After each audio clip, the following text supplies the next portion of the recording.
everyone, I'm Cheryl Butler, and you're listening to the Mighty Mommy's Quick and Dirty Tips podcast, which will help make your life as a parent a little bit easier and a lot more fun. Welcome!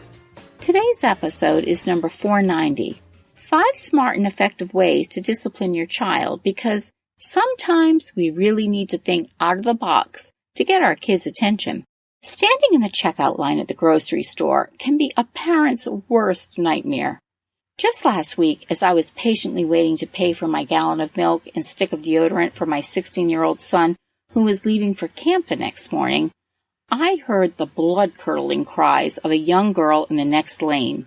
She'd just been told she couldn't have that pack of gum she so desperately wanted. She screeched and protested, and then she escalated her drama to the next level. She hit her mother in the leg as hard as her little fist would allow. This always makes for a pleasant experience for the rest of the shoppers, who now have 2 choices: look away and ignore the battle, or stare and make commentary quietly, but loud enough for surrounding shoppers to listen to every judgmental word. We've all been there. It's moments like these that parents need to stay strong despite being under public scrutiny in an age of cell phone vigilantes. But unfortunately, many parents can't hack the negative attention.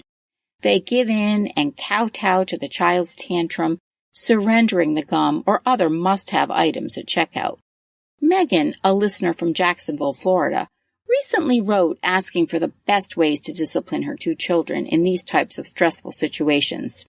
I've tried timeouts, removing privileges, and not letting them see their friends when they misbehave or break our rules. But they just don't take me seriously.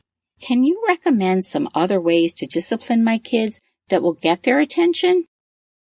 Finding the right balance when it comes to discipline can be one of the most frustrating parts of every parent's journey. Megan is not alone when it comes to finding effective ways to enforce appropriate punishments when kids act out or break the rules. Mighty Mommy shares 5 clever approaches to discipline that will help redirect those naughty behaviors and get your child to think twice before making a bad choice. 5 smart and effective ways to discipline your child. 1. Add rather than take away. 2. A toy timeout. 3. Rephrase requests in the positive. 4. Electronic lockdown.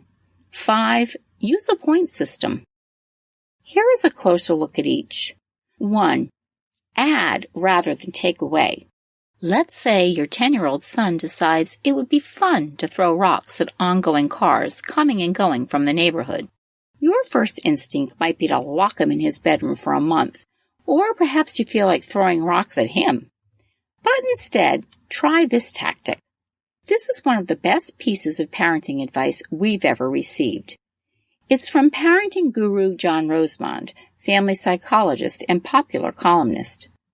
When your child breaks a rule, instead of taking something away, such as a privilege or a favorite possession, add things into his schedule.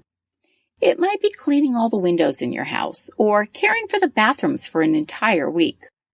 The point is to have the consequences be something that takes time away from his own life and adds value to someone else's. We've tried this routinely with our kids, resulting in 2 of our tweens having to clean and declutter our shed and garage one spring. Let me tell you, it took them 3 full weekends to do this, and that poor behavior that got them there has never happened again. Number 2, a toy timeout. Timeouts have long been one of the go-to discipline techniques that parents use when they want to remove their child from something like an intense situation, such as having a meltdown, using bad language, or just being uncooperative with a sibling. Timeouts definitely have an impact, depending on the age of the child or how often they're used. Several of my kids loathed being put in a quiet space away from the rest of the family. So they learned to stay on task because they didn't want to be whisked away to the other end of the house for a short period of time. While timeouts are effective for removing the child from a situation that needs improving, another strategy for timeouts is using them to place toys or other favorite items in a temporary holding pattern. A great use for a toy timeout is when siblings are fighting over the same toy, or if your child consistently leaves a game, a stuffed animal, or other favorite play items on the floor when it should have been cleaned up and put away. Create a bin for these items and set a time frame for how long the item or toy will be in timeout. Pro tip: keep the time frame fairly brief, or your child may simply lose interest in that particular toy and he'll just move on to something else. When she realizes that she can't have her favorite dolly for a whole day, she'll learn to think twice about hitting her brother with it because she doesn't like that he touched it by mistake when he was trying to get to his Legos. 3. Rephrase requests in the positive. As a mom, I know how easy it is to get sucked into a world of negativity with your kids. We have so many demands put upon us that before we know it, we're mindlessly spewing the word no, or you can't have, or forget it, without even thinking. Of course, we have to set boundaries and we can't give in to everything, but we can also try to be much more reasonable when allowing our kids to do something more, especially if it's something that they can do for themselves and gain some independence in the process. In my episode, 5 Ways to Say Yes to Your Kids, you'll find more fun examples of becoming more of a yes parent. When you get into the habit of being mindful of positive interactions with your kids, you can turn a potential problem into a win-win simply by how you phrase your request. For example, the morning rush for many families can be chaotic and stressful when trying to get your kids and yourself up and ready for school and work. Instead of saying, "You won't be allowed to watch TV anytime this week if you don't get dressed before breakfast," say something like, "I'll put your favorite show on in 10 minutes, but you'll need to be dressed." I found that when I need to request anything from having the trash taken out to a reminder about a school project's deadline, I always get the best results when I speak positively and when I do it face to face, not calling it out from another room in the house. Now, here's my favorite. Number 4, electronic lockdown.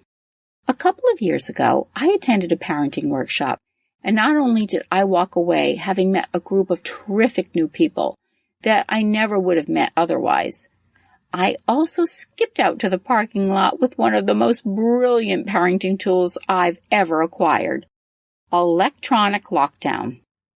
The common thread that day was how frustrated parents are with how our kids are held hostage by their myriad of electronic devices. Despite the efforts of scheduling electronic time, our savvy kids today, they all know how to work around these guidelines, particularly when they have smartphones that are attached to them 24/7. That day, I learned about electronic lockdown.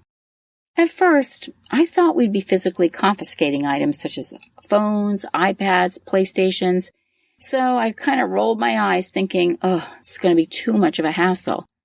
But then, the speaker explained that sending kids to their rooms as punishment when they have a wealth of technology to entertain themselves is rather useless. So here are 2 alternatives to keep them unplugged. Put a physical lock at the end of the plug on all their electronics, such as Xbox or computers, for a set period of time so they can't plug them in. Brilliant! And then temporarily change their phone and the Wi-Fi passwords in your home until they've completed their punishment, their chores, or their school projects, whatever. Doubly brilliant. You will not have to do this often because once you do it the first time and they see you're serious, you'll have their undivided attention going forward. And number 5, using a point system. When I go shopping, I absolutely love earning those cashback reward bucks. Sometimes I walk out of a store with over $50 in free store bucks without even trying. It's a great incentive to keep shopping at these stores, and as a bonus, I get great items such as clothing or even free items for our home. At the same parenting workshop where I learned about the electronic lockdown, I'm still giddy about that tip. I also learned another great strategy when disciplining my kids, using a point system. It's pretty simple. If your child breaks a rule, such as coming home an hour late for curfew while borrowing your car, he now loses that privilege until he earns it back with a point system. Create a list of jobs that you want on this list and assign a point value to each. For example, earning the car back might be 1,000 points. So vacuuming the family room could be 100 points. Cleaning the kitchen floor, 200 points. Helping out at the food pantry, 800 points.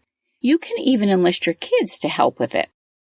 As for the cashback bucks that we earn at our favorite stores, you can create something similar for use at home. Regardless of your kids' ages, who doesn't love getting a free and unexpected treat? If your preschooler cleans up without being told, he can earn a family reward buck for an ice cream cone. Your driver can earn a family reward buck for a tank of gas when he meets curfew several times in a row without a lot of fuss. You can be as creative as you want with this system. It'll bring a lot of fun and excitement into your home, and it's a great motivator for your kids to continue making good choices. What clever discipline techniques work for your family? Share your thoughts in the comments section at quickanddirtytips.com/mighty-mommy, or you can post your ideas on the Mighty Mommy Facebook page. You can also connect with me on Twitter at Mighty Mommy. If you have friends and family that would enjoy listening as well, I'd love it if you'd share the link to this podcast and refer them to the website, which is www.quickanddirtytips.com/mighty-mommy. Here, you'll find hundreds of archived episodes covering a wide variety of parenting and family-related topics. As always, thank you so much for listening, and until next time, happy parenting.